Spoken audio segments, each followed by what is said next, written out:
Thank you. Well, welcome everyone to the workshop, how not to start a school, so how to do it. We are with 9 participants about. My name is Bas Rosenbrand. I come from the Netherlands. I've done the teacher training for primary education. And then I found out I didn't really fit into the system. So then there are two options, or finding another job or change the system. I took some time to find the answer, and the answer was to change the system. And as it happened, I came to work on a sort of Montessori-like school with young children, 4 to 6 years old, and with my colleague, a co-teacher, we in no time we started our own school. And with the young children, we found out what would happen if you would give them the space to make their own choices. And it turned out to work out really well. And only our role as teacher changed. We needed to support them to help solving conflicts. Then in 2001, we started our school after 4 years of preparation. Our school became a topic in the headlines of the national newspapers on television, and it exploded into a national movement with many schools. Some of the schools really worked, and some of the schools failed, and some of the schools were not okay. Our school had to stop in 2008 after 7 years, 8 years. And since then, I've been supporting schools in the Netherlands, innovative schools. I have supported schools in Poland, started a school there, which still exists, with about 100 students, in Romania, in London.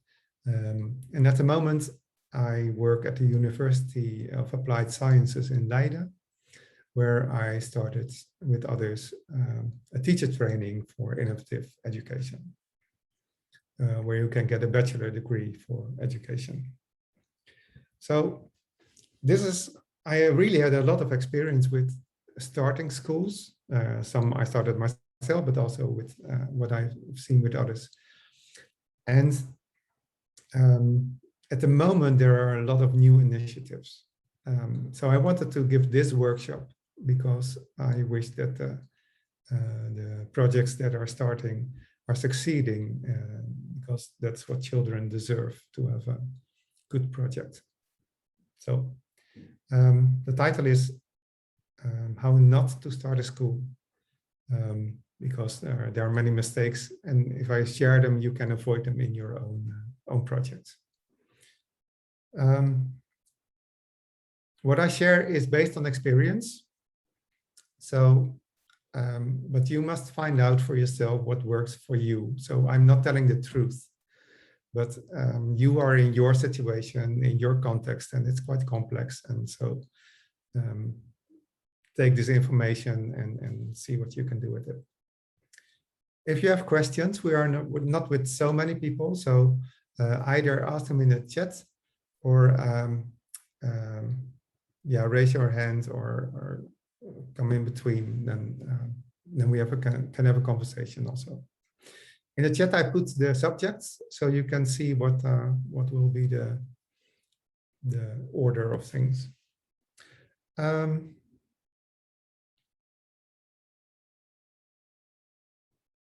Yes, and I guess you are all people. You are all people who have started a school, or working in a school, or maybe want to start a school. So maybe you're a parent, maybe you're a teacher. Yeah. Okay, one of the first topics, when you start, what's the motivation? That's one of the most important things. Why do you start a school? In many projects, whichever project, you start from a frustration. Something doesn't work anymore like you want it to be. And that's, you say goodbye and you want to start something new. And that's very okay, but the frustration is not the same as inspiration. So you must take care that you don't take the frustration as a base for your project, but you take the inspiration as a base for your project. What we did, so I suggest that you do this, is to make a shit and shine list. So you write down what you don't want anymore. I don't want this kind of meetings. I don't want to treat children this way. I don't want. And then you turn it into what you do want. So I want this kind of meetings. I want to be with colleagues like this. I want to treat children like this. And this helps really to focus it into the positive way. One of the motivations could be that you are a parent and you find out that your child doesn't fit into the system. And you want to build a school for your child. It's not wrong, but it's risky. What I've seen from experience, when parents start a school for their own children, then the agenda is not to start a good school, but the agenda is to start a school for their children. And the decisions that are taken to support their children and not to support a good school. I was very lucky that the one I co-founded our school with, she had children and she wanted, of course, to have the school to be there for their children as well, but she put the school first. So it took us 4 years to prepare, and all this time, her children couldn't go to this school, but 4 years turned out to be very valuable, and that we had a really decent school with a very good foundation. So if you start a school for your own children, it's risky, but it's not possible, but you must be aware of it. And some people are very frustrated about their past in school. And they take this as a motivation to start a school. It should be completely different. But again, you must know what you do want and not what you don't want. In our teacher training, I ask my students to write down what positive and negative experiences are from their past in education. And it turns out that the negative experiences really have an impact on the vision they have now. And when they realize it, they find out what the impact is. So be aware of it. Somebody told me that an ideal is based on trauma. And she told me when our school had to stop, so I didn't like it. But when I thought about it, there is some truth in it. When you create an ideal situation, like it should be like this, when everything is okay, you don't need to create the ideal picture, because that's part of it is what you don't want. So create the inspiration, find the inspiration from where you want to work from. The next topic is vision. What I've learned, there is not one perfect school. There are many schools, many different types of schools. What's a good school is based on the people who work there, the context, the area where it's at, the time in history where it is. So there is not one best school, but you must create a school that you want, or that you want as a team.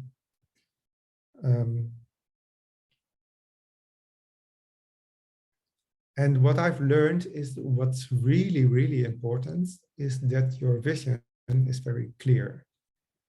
Whatever you choose, it must be very clear. When you give space to children to make their own choices, you must be clear where this space is and where it's not. When you teach children through lessons, you must be very clear in what you expect from everyone, including the teachers and including the children. If it's not clear, you will get all the things that are not clear in the vision, you will get back when you've started school. you will find it later on. Mostly in the first year, there is a big conflict from the things that are not clear. And in some cases, it leads to a split of the school. And that's really a pity, because that's not what you started, why you started the school. And well, some schools don't survive because of this, because there are not enough people. So be very clear. What I also learned is that you can define a vision or a mission from a project by stating, like, our mission is that we want to provide this and this, or we want to create a school for children or teenagers. Like, you can also create from a question. And I create all my projects now from a question. At that time, in my past, we had a question too, but it was not so conscious. Our question was, what do children need? It's a very broad question, but every time, whatever happened, our question was, what do the children need? With what they show us, what's the need under their behavior? And in this way, we learned a lot about children and learning and how we organize things. Also, the teacher training as a core question or an overall question. And what happens when you have this question is that you keep an investigative mind.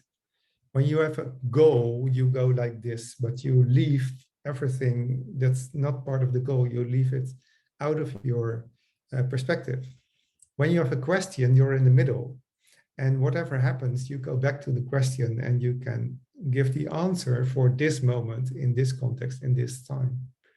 And after 1 year, you might give another answer, but still from the same question. So if you have this question really clear, then you have, every time you have a center part where you can go to. Also with a question, people can connect easier with the question, because they can find their own answers for this question, but you're still moving into the same direction. So one of the, we have 3 questions for the university, but one of the questions is, how do we create together, so students and teachers and everyone, a valuable and interesting training? So everyone is involved in this process. And how do we do this together? It really, if you talk about this question and really take the time for it to really be precise, but also turn it into a language that's easy to understand. And this is a sort of art, but it's really powerful.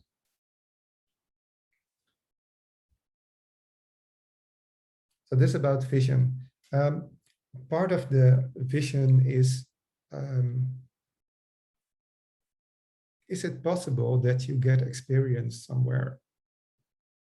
I've worked in all the innovative schools in the Netherlands, the types of schools like Montessori and Jenaplan and the Waldorf School for some time, maybe 1 week or maybe a few weeks, but I've experienced them all.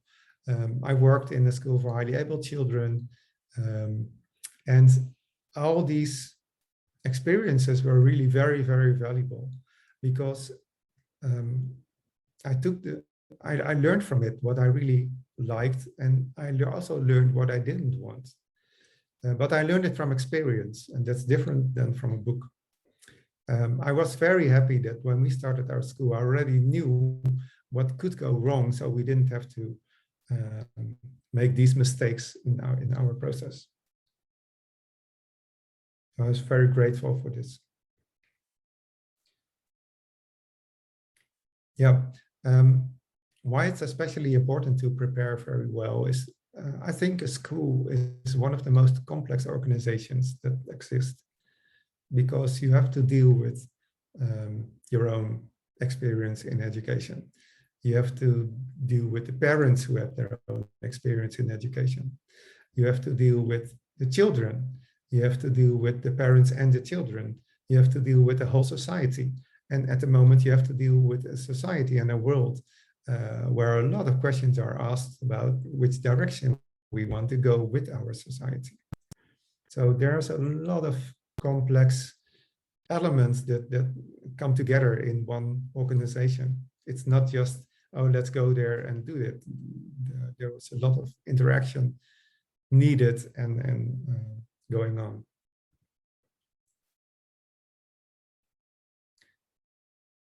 Then so if you can get experience somewhere in this time, I really advise you to do so.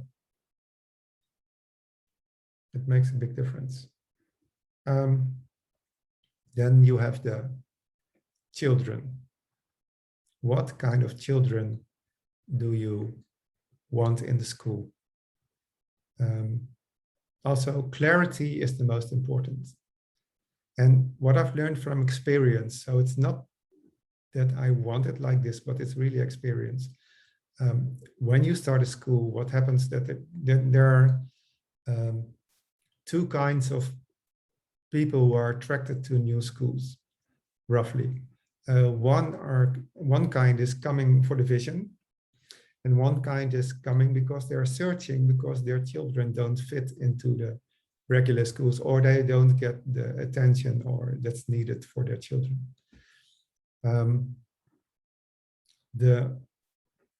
The danger, well, some schools do take a lot of children who need extra care and extra attention. And the contradiction is that these kind of schools, these children actually need these kind of schools. But when you start a school, you must take care that you create a healthy organization. And when you have a lot of children who need extra attention, a lot of attention goes to these children. And also for the other children, they don't get what they need and deserve. And the other children probably also don't get it. And I've seen schools fail because of this. After 1 year, the people left and the children left. And so then you have nothing.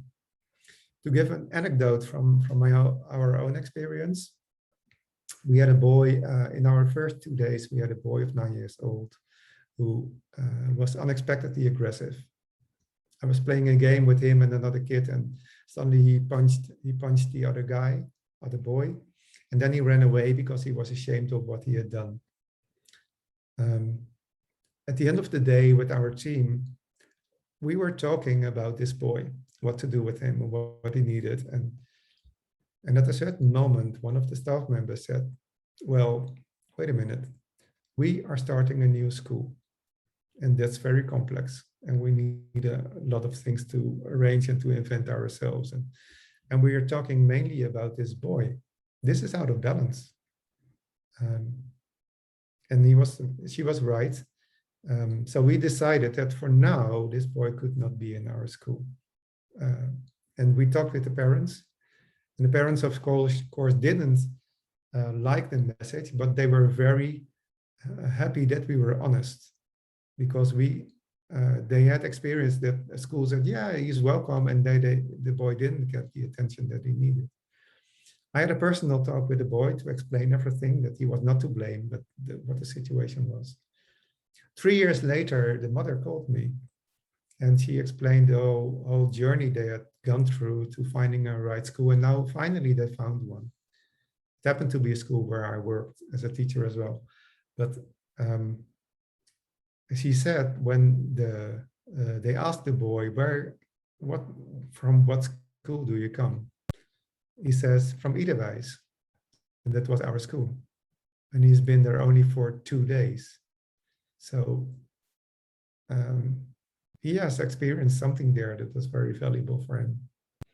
So also to the children, be very clear about what you do, and yeah, so take care that the children that need extra attention, that you can give it, and that you first create a healthy school. When you have a school of 1 year old or maybe 2 years old with a lot of children who have been through the processes of coming to themselves, being able to make their own choices, they also carry the culture. So when you have children who need extra attention in this group, then it's much easier, because they're taken by the other children into the culture. It's different than building one. The team. What I've learned, somehow it happened, but later in life I heard in a workshop about innovative organizations that other people also found the same principles. When you start a new project, don't come together with a big group and talk about the vision. Because what will happen is that your vision will become a sort of average of something what everybody else thinks. And when you have a big group, the commitment and involvement of the people is less than a smaller group because you are part of a bigger group. So when you leave, it doesn't matter so much. For some reason, I always start, but I also now do it on purpose. I start with a group of 3 people. That's the core team. 3 people is very easy because with 3 people, you can communicate very easily. You never get stuck in patterns, because if I get stuck in a pattern with one person, there's a third person watching and he or she can create movement again. It's also very easy to plan something or to take a decision. When you are with 5, it's much more difficult to get everybody together. So there's a core group of 3 people. I've made a drawing. Like this is a sort of process. This is the vision, and the vision is leading in the whole project. The vision is always leading. So not the person, but the vision.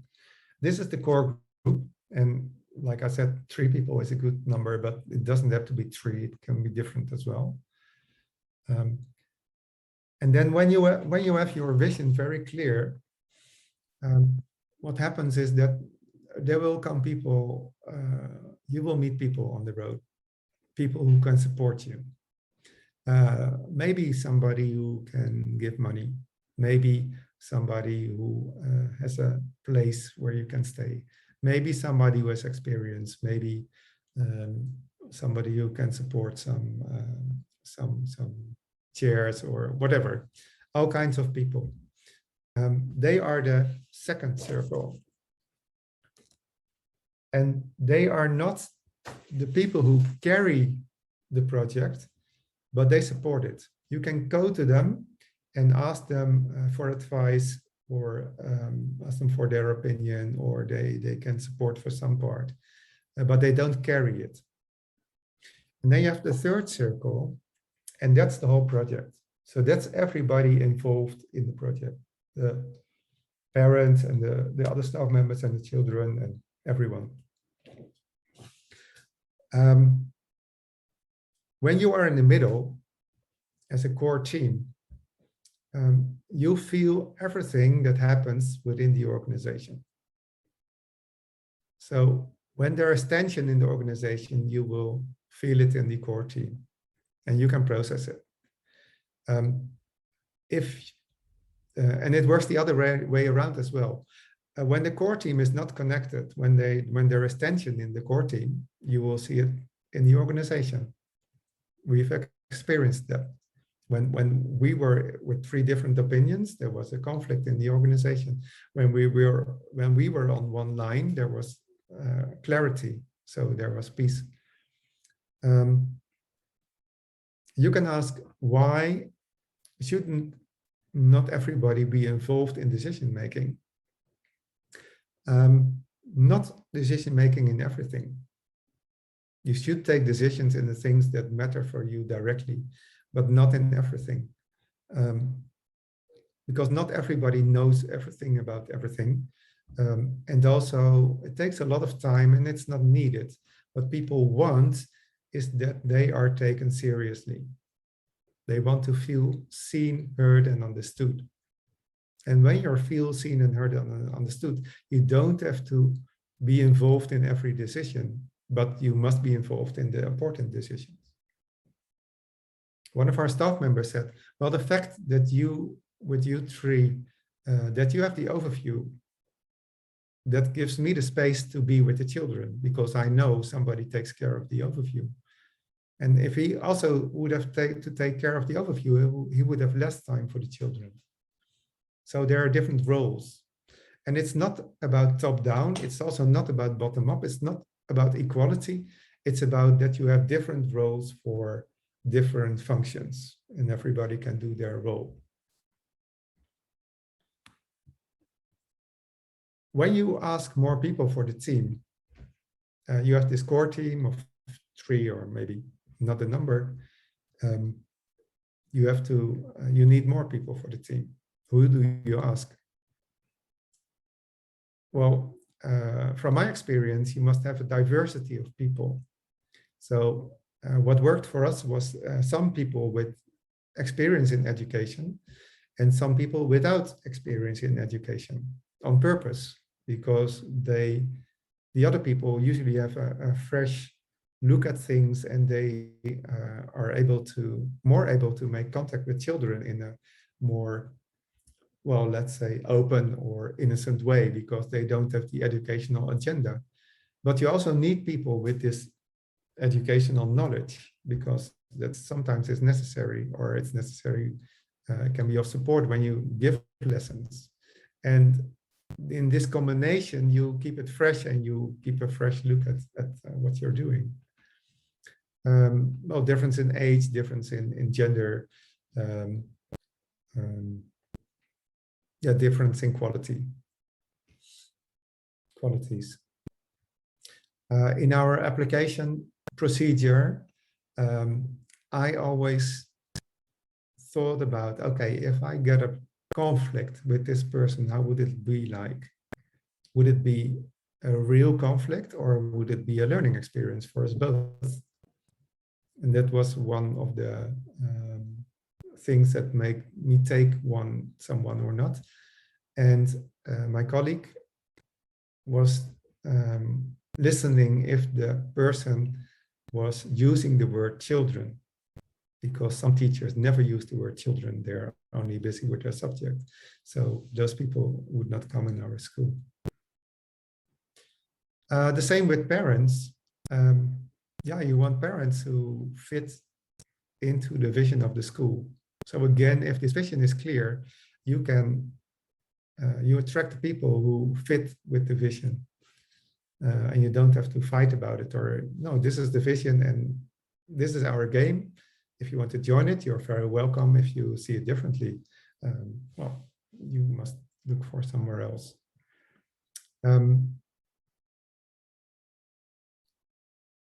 Yeah, so with the parents, it's the same, and take parents who are open to learn and to explore,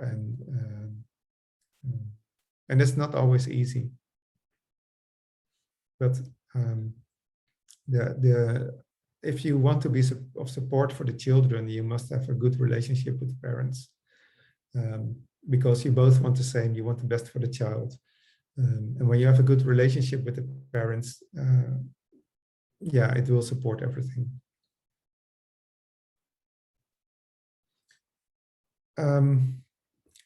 One of the before I go to the organization, one of the biggest mistakes that I've seen is to start too big. If possible, start small and grow slowly. Because if you have too many children or too many teenagers, and okay, one question, I see it, I will, yeah. If you have too many and you don't know what to do, the chance is that you go back to the old management systems and the old solutions and not the new ones. So when you start small, you can find out how you want to deal with the new situations, because you also have to learn this new approach to things. And when you start small, you have the space and the time to think about it and talk about it. And then after a few years, when you've grown bigger, it really stands like a rock. Okay, Maro had a question. That's a question. I'm really sorry, Bas, I don't mean to interrupt. I keep notes and then you go on. Okay, I will start with the last one. When you said start small, of course, you cannot suggest a number, But I'm thinking that, of course, you have to start small. It's not that you have a number of clients waiting for you. But starting small could cause a financial struggle that could be so difficult that could discourage you and not even allow you to be sustainable for the time needed for your school to become larger. Yes. This is one, it's a question like, what you're actually saying is that if you want to start a school, you should be able to support it financially by yourself for more than a year since you started it. Mm-hmm. Am I making sense or not? Yeah, but this is what I meant. I don't tell the truth, but this is my experience. And Yeah. of course, this is also one element you have to take into consideration. If you start small and you don't have the money, then you fail. So yeah, also look at this. But what many people think is that a big school is successful, and that when you have a lot of children, there's a lot of interaction. No, it's about the quality of the interaction. And when you start small, you can take care of the quality of the interaction, and that will extend when you grow. And when you grow big, you have all different kinds of processes. Children who don't feel seen, who slip into and they retreat, and with a small school you don't have this, or the chance is less likely. I understand that very well, and I support it very much because yeah. So I said that I understand this and I support it very much, because if you are to open a school, of course, financial sustainability is important, but this is not the answer. Guarding the quality, that is the answer of a sustainable school, and generally sustainable business, if I may use this word, okay? Mm-hmm. So this is something I wanted to ask you. And there's something else I did not understand in the beginning. When you talked about forming the vision, you said that a lot of people when they form their vision, they come from trauma. I understand that, but then you said that be aware of that and don't do that. Be careful. What am I to be careful of? It just came, I'm just thinking, what am I to be careful? I see that the tool you suggested, this pros and cons, or however you call it, is important. But you are coming from this, you are coming from your negative experience. So I suppose if I were to make a list right now, it would be a list of like 100 things I don't want and like 3 things I want. Because what I know I don't want, this is what makes clear to me to what I want. Yes. Sorry, I'm very tired and I'm not a native speaker. I hope I'm making sense. Yeah. But if you have 100 things that you don't want, you can turn it into 100 things that you do want.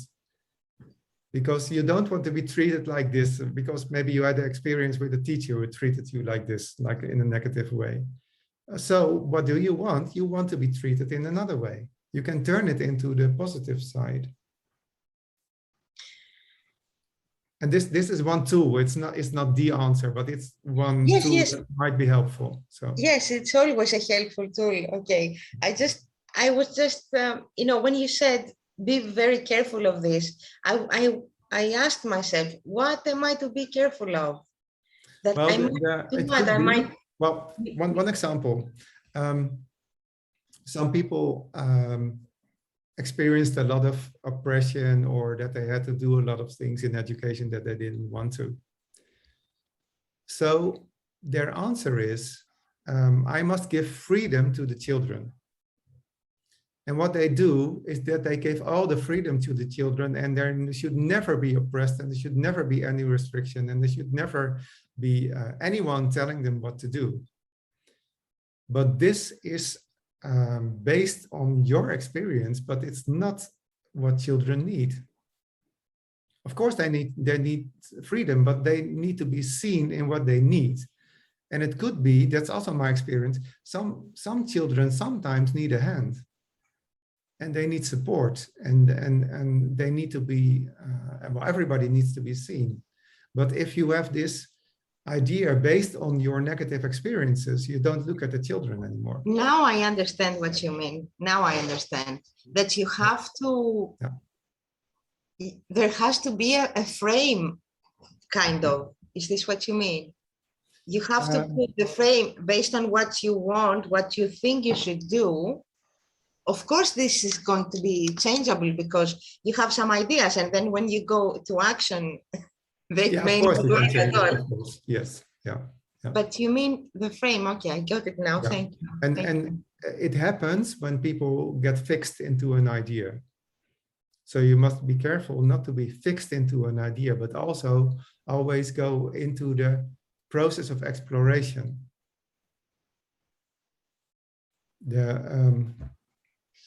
How to explain? I understand. If it becomes an ideology, you lose the connection with the people and you lose the connection with the children. And it's about the children. It's about what they need. And it's not about the ideology. That's a sort of direction that helps to frame the school, but that's not then it becomes fixed. I understand what you say, that agility is very important. And now, and I speak of the side of a parent, and all the things you said so far, they can apply very well to the family, just to the family life. Because in a way, I mean, I have 4 children, so it's really crowded in the house. And in a way, many times I feel like I am, like a general who I have to do everything. And all the things you say really apply to me for a family life. But okay, I will keep noting down my questions for later. Yeah, okay. Yes. Welcome. Yeah. I just want to make one comment on this. Yes. Sometimes people confuse the idea of unschooling or self-directed education with something like abandoning the kids. Yeah. And it's not in any way. It's very interactive. You have to listen very carefully. And if somebody wants some kind of very structured instruction, that's just fine. Yes. And I learned a lot through teaching table tennis, which is very structured, but it's also individualized. And I mean, even last night when I went to teach table tennis, it was amazing. I wasn't feeling that great. But every time I try to leave, some other kid is saying, but what do you think about how this is? So I just wound up being there for 3 hours. Yeah. So I learned a lot from that process too. Yes. There's no problem with making something very structured once some student says they want to learn it. No, that's fair. Maybe the best way to do it. That's yes. Tomorrow I will talk about this tomorrow in the workshop on professionality, because this is part of it. Tomorrow, is there something going on now, or was it canceled? I missed something you said before. Tomorrow morning, I will give another workshop on professionality of staff and teachers, and that's about what you're saying. Yeah. You respond? Okay. Yeah. Okay. Organization. I've shown this, but one of the things that I've learned. No, I will first show this one. This is a new organization, and it starts and it's very small, and it's very flexible. And if there is a stone, it goes around the stone, and it's very also very vulnerable. After many years, it's rooted and it grows, and some structures are getting fixed. That's how it works with the tree. So in the beginning, it's very flexible, and then some structures that seem to work are fixed. And in the end, you will get a very strong tree with all kinds of roots and connected with the environment and the interaction with the environment. So in the beginning, when you start a school, everybody's very happy and everything is possible, and that's great. It's really a very nice stage of the school. And at a certain moment, you find out that some practices work and some practices don't, because you've experienced them. And the organization becomes more structured. You get certain patterns, some structures in the day or in the week or in the year. And that's a natural process of how an organization works. And this because it takes less energy.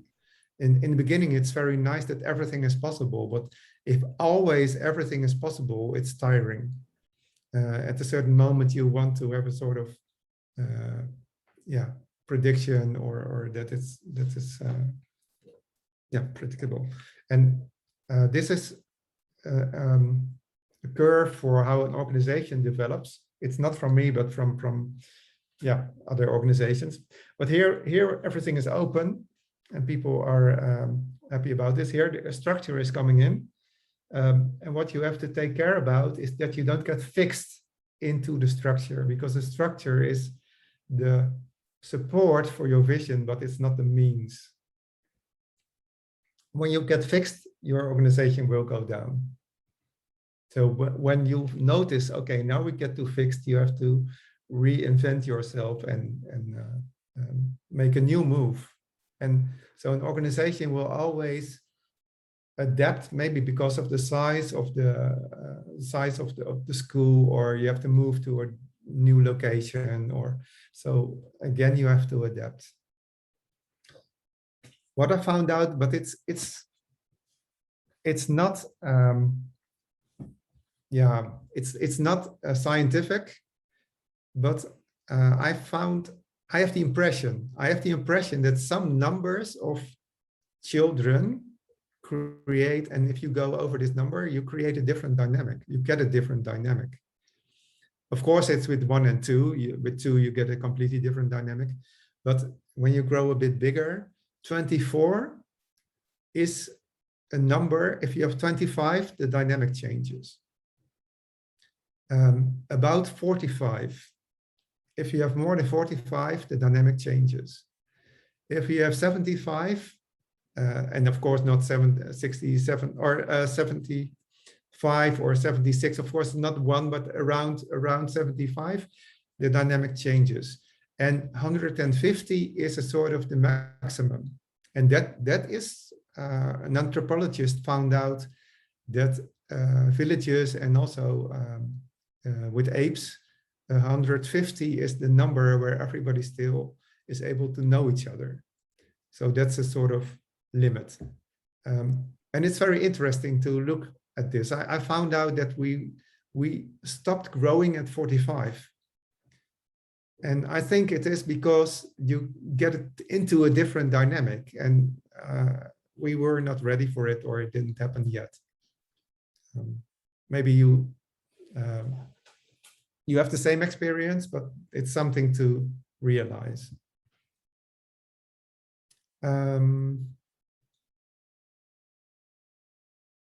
Yeah, and one of the big mistakes, also what I've seen in practice, is to grow too fast.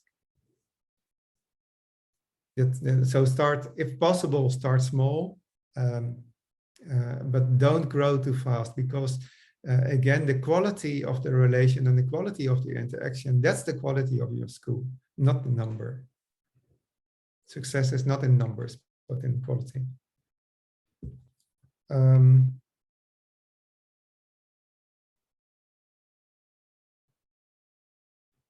Yeah, about the vision, I forgot to tell this. What some people do is that they pick something from nice visions. So one example that I experienced, they wanted to have a mix of democratic education and Waldorf education. And there was the first year of the school, there was a fight on all levels. So there were staff who had experience in Waldorf education, and there was staff who had experience in democratic education. In the board, with the parents, on every level, there was a systemic conflict, and it didn't work. So don't pick something from everything. I think that it's a nice whole. That also in the soup, you really take care which ingredients you put in the soup to create a nice soup. You don't just put all nice things in there. So you must you must have a very clear vision. Don't just combine things. Yeah. Organization, decision making. It is very important to have a clear procedure for decision making. We learned a lot from sociocracy. I developed it into my version. And in Netherlands, there are different people who develop their own version. It's called Groundspeak. This one is in German, but I'm working on an English one. Some people use deep democracy. Some use holacracy. But this is decision making is one of the fundamentals of the processes that you go through in the school. That's really important. Process of development I've had, the house area. Of course, you must take care. Yeah, you want a very nice place, and it's not always possible. But what I found, what really is important, that you have a space on the ground floor, and if possible, nature. We started in nature, and we had to move in 2.5 years to another location, and there were also trees, and also, but the children really missed the nature. Nature is such an important element for, yeah, feeling good, being nice, being everything. There is a term, nature deficit disorder. In our society, we suffer from nature deficit disorder. And I think in many schools it's like this. Wow, we are almost in time. So I will go very quickly to the left ones. Finances. In the beginning, you might get some sponsoring and we call it warm money. Cold money is the business-like money, but warm money is that somebody gives. Be very, yeah, many people in this field are not very financially minded. But it's what I've learned, it's also an important element. If you don't have a financially healthy school, you don't have a school. That's what happened with us. So be clear in how much money it costs. It's difficult to raise that amount. What we did, we had a sort of basic amount and people could pay more, but there were only 2 people who paid more. And we had we had not enough money. So we had to raise it over time. And that was a big process. So take care that from the beginning, you're also clear about this. What works, if you find somebody who has a lot of money who can support it for some time, and then you can pay back later. That the school in Poland was like this. A businessman supported that school, and now the school is financially healthy, so it runs itself. And sometimes people try to find a solution that people provide some work instead of paying the school fee. But that's tricky because then you get a social contract. And that's not a financial contract. It's better to have everybody pay the money and then with this person make a special contract for the work that this person will provide for the school, like cleaning or some other work. Then it's clear. Yeah, that's about finances. There are 3 themes that needs to be clear before you start, also from experience. One is the cleaning policy. How are you going to clean the school? And it sounds very crazy maybe, but this is such a complex issue in all the schools that I've seen, because you want to give children the space to make their own choices. The school needs to be clean. Children don't like cleaning generally. So either the children are cleaning who are more adaptive, but others are, and that's not fair. And so you must be very clear. And there are two things that work. One, to have somebody who cleans the school afterwards. And you as an adult must be very clear that the school is going to be cleaned. There's no discussion about this, because the school has to be clean. And you can create a system by which the children can do that. So you divide tasks, or they can choose a task and every task is done. I've seen that some children had one space for 1 week, and then somebody else took that space another week. So everybody's cleaning at the same time, some part, and then you do it together. And we found out that playing is always going from one thing to the other, and it's bigger and it's growing, and it's really nice. Cleaning is the other way around. So you must put everything in the boxes again, and that's the other movement. So that's not what children actually really like, or people don't really like. But you do like to have a clean school when you start the next day. So this is what works, what I've seen. I never Another thought one is computer. Sorry, Yeah. I just wanted to say that of all the things I would imagine that could be a problem or a conflict on it, cleaning would not be one of them, really. Never crossed my mind. Yeah. Another one is computer use. Whatever you choose, again, clarity is the most important. We live in a computer age, but you can choose as a school not to have computer time in the beginning. And in our situation, but this was 20 years ago, we live in a different time. It really helped to create a quality of connection between the children. And later, I don't have the time to tell the whole story, but be very clear. Are they allowed to use the computer or not? Or maybe sometime, maybe 1 hour a day, maybe whatever you choose, but be clear about it from the beginning. And later you can talk with them and discuss, and maybe you can change the policy, but in the beginning you must be clear. Conflict resolution, that's another one. How are you going to solve the conflicts? There are different approaches. Some have a circle, we didn't have a circle, we did it on the spot. But you must be clear about it, how you want to do this. So this is why the experience in another school is very important. If you already have experience, then you can bring this to your school. Finally, the governments, be proactive towards the government. So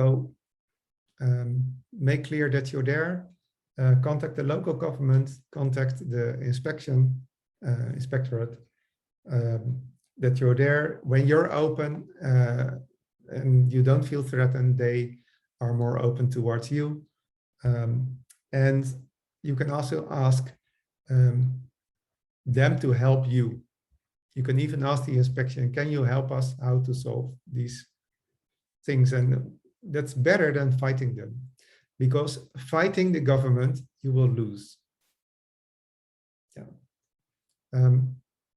Because the government has a lot of money and a lot of time and a lot of everything. So you will lose it. Don't fight them.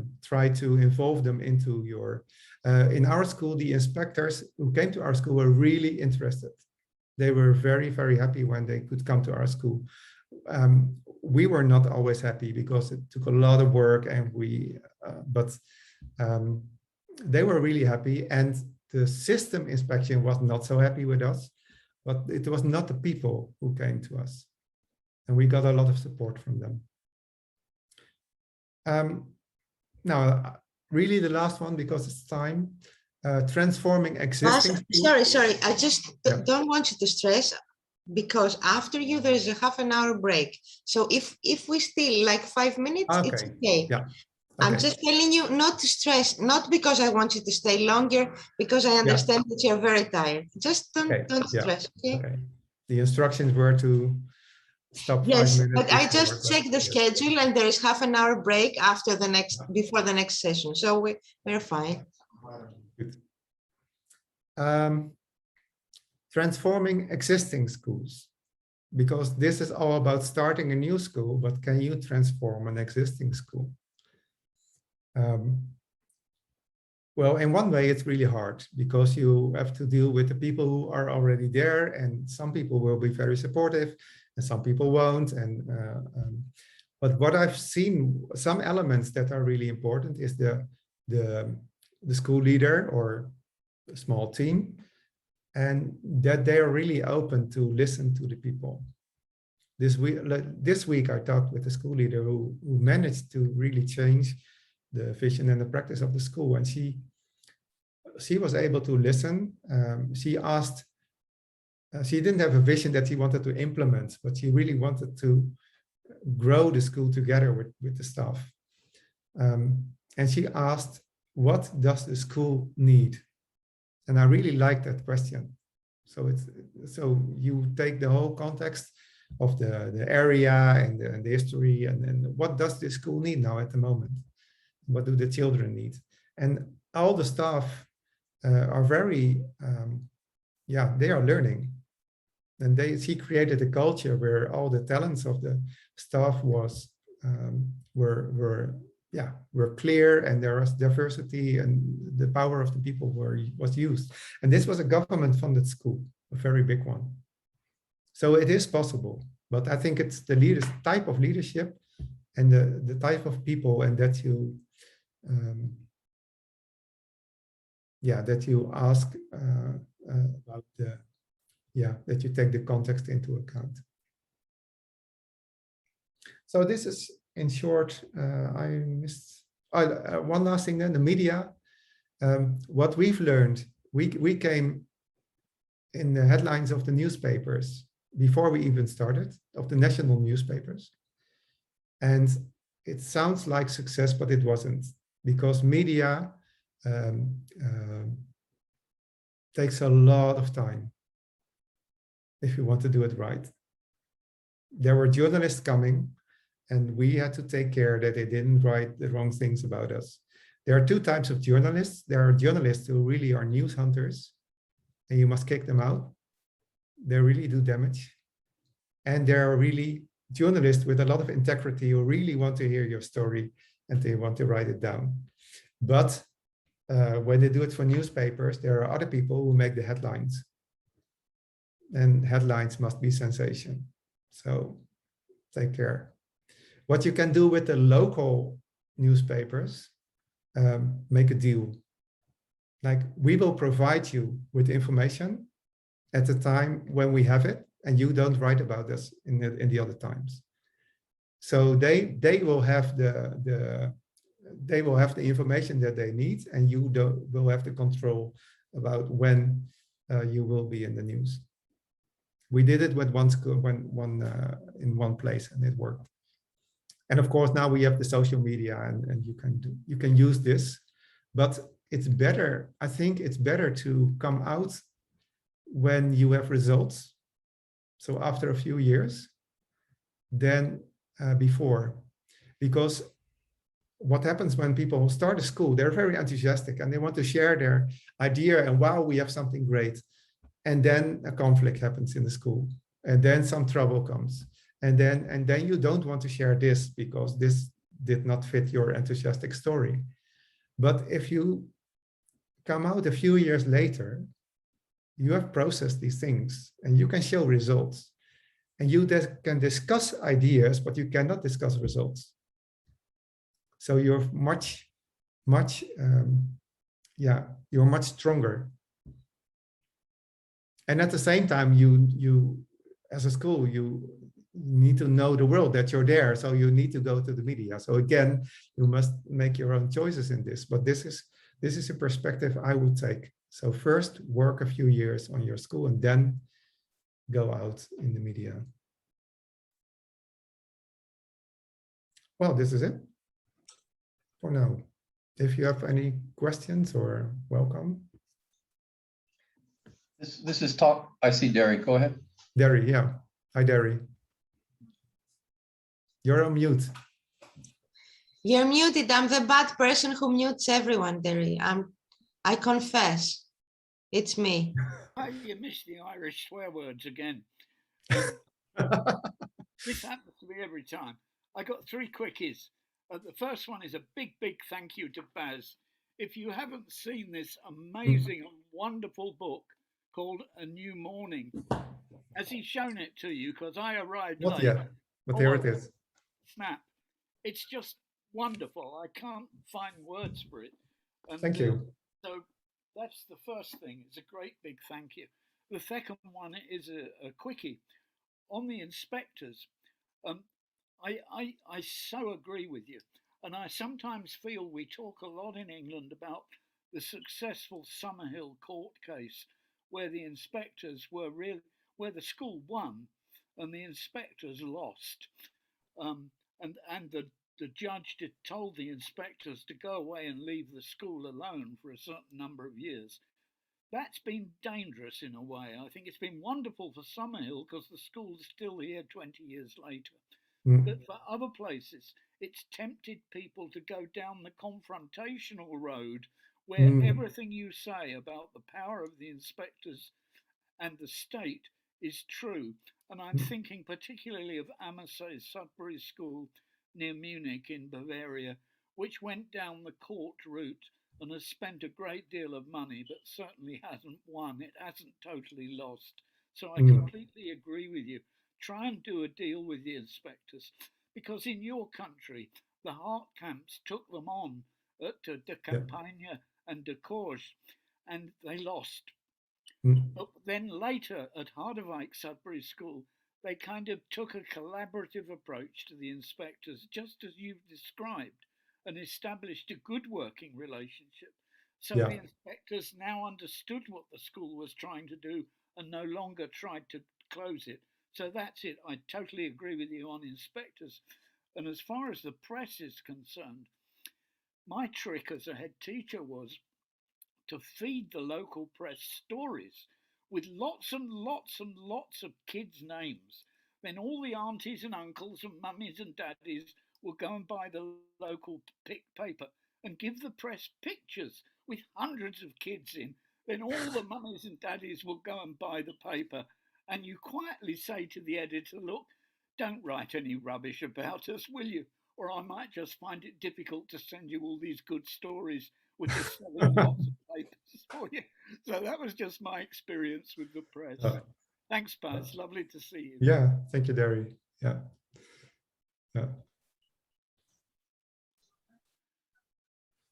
This is Thomas. Yes. Yeah.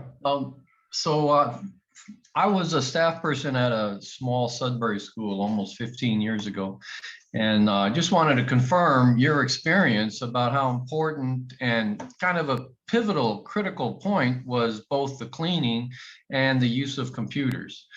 And this school had been going for about 7 years, so they had established some ways to make it easier, but it was still like cleaning was the point at which oppression crept back in on what the young people had to do, right? But what can you do? It's got to be solved, right? And everyone has to help, whether they want to or not. And the computers too. It was amazing to see that they had a solution where the young people who loved the computers were allowed to build their own little community and have a lot of interpersonal, warm, strong interpersonal connections going through the computers in the way of a multi-role game playing type of thing, which was what they wanted and what they needed. But I just want to, based on those two small things, the other thing is because it was so small, and well, 20, there was a expertise among the young people about the operational systems of a Sudbury school.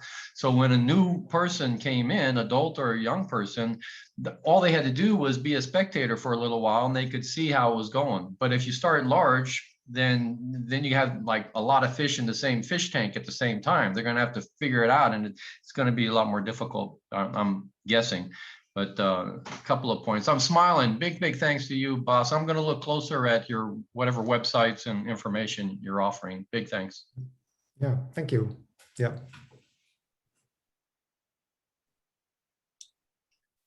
Okay, it's time for a break. Yes, if there are no more questions, we're gonna leave Bas to go rest. Finally, Yeah. Thank you. It was my pleasure. it's been our pleasure too. You've been very enlightening, very live, very passionate. I really enjoyed this talk. And tomorrow, you wanna fix the time for tomorrow? Yes. Yeah. Okay, in the schedule, as Henry repeatedly corrects me, and not schedule, you are at 8 UTC, which means, where are you? What time zone are you? I'm in the Netherlands, so it's 2 hours before. 6 o'clock in the morning? Well, 2 hours before. No, later. No, later. Sorry. Yeah. Ah, okay. So So 10 o'clock for you. Yeah. 8 o'clock for us, 10 o'clock for you. All right. Then see you tomorrow. Everybody, Yes. thank you. Gabrielle, I'm no longer host, I think. No, I am. I stopped the recording. Yes.